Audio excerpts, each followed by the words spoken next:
ఈరోజు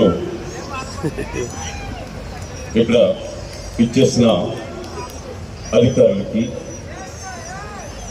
డిపార్ట్మెంట్లకి, ప్రజలందరికీ కూడా పేరు పేరు తరపున నా నమస్కారం తెలియజేసుకుంటున్నాను. 20వ ప్రజాోత్సవాల్లో 3వ రోజు ఈరోజు.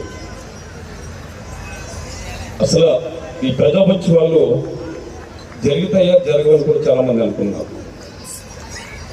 కానీ మల్లాడి కృష్ణారావు బతుకున్నంత కాలం ఇదే జనవరిలో, ఇదే 6, 7, 8లో ప్రజాోత్సవాలు ఇప్పుడు జరుగుతూ ఉంటాయని చెప్పేసి సభాముఖంగా మీకు తెలియజేసుకుంటూ, ఈ ప్రజాోత్సవాలకు సహకరించిన ప్రజలకి, డిపార్ట్మెంట్, ముఖ్యంగా పోలీస్ డిపార్ట్మెంట్ కూడా అందరికీ, ప్రతి ఒక్కరు కూడా పేరు పేరున నా నమస్కారం తెలియజేసుకుంటూ మీ కృష్ణారావు మీద సెలవు తీసుకున్నాను.